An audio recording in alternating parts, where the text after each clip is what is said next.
ગામ જતનજુરા પૂરું મેટર થઈ ગયું. મેટર ગાँव में ही 4 दोस्त हैं, 4 जना तीन डायरेक्ट ना कुछ मारे। કેર કેવા भरत सिंह सोडा, अनुरोध सिंह सोडा,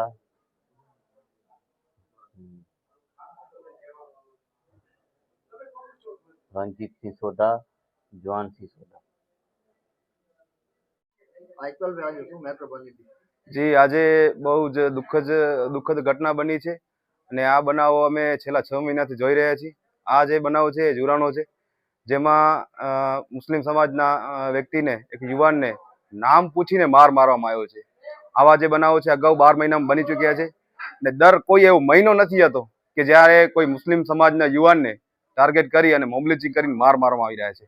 અને અમે અહીંયાથી વહીવટી તંત્રને એક અપીલ કરીએ છીએ કે આવા લોકો ઉપર કડક કાર્યવાહી કરો, જેથી કરીને આવા બનાવો જે બનતા અટકે।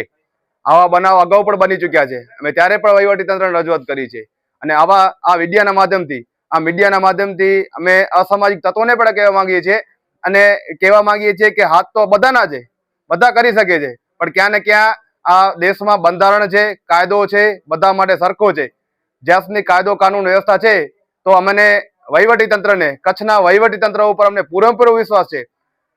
આટલા બધા બનાવો દર મહિને બને છે, તે છતાંય મુસ્લિમ સમાજને અપેક્ષા છે કે કચ્છ વહીવટી તંત્ર, પોલીસ વહીવટી તંત્ર, જેટલા પણ અસામાજિક તત્વો છે જે કચ્છનું વાતાવરણ બગાડવાની કોશિશ કરી રહ્યા છે, એના ઉપર એક્શન લેશે, જેથી કરીને કચ્છનું એક વાતાવરણ જે દોડાય નહીં અને આવા લોકોને એક કડક સજા થાય। અને આજના બનાવમાં અમારી માંગણી છે કે જેટલા પણ લોકોએ નામ પૂછીને માર્યું છે એના ઉપર મોબ લિંચિંગ જેવી ઘટનાઓ અને કલમો ઉંમરમાં આવે સાથે અને માથાના ભાગે ગંભીર ઈજાઓ થઈ છે અને હેમરેજ પણ દેખાય છે રિપોર્ટમાં। તો અમારી એક અપીલ છે વહીવટી તંત્રને કે જેટલા પણ આરોપીઓ ફરાર છે તમામની ધરપકડ કરવામાં આવે, નહીં તો આ વિશે ઉગ્રથી ઉગ્ર આંદોલન કરવામાં આવશે।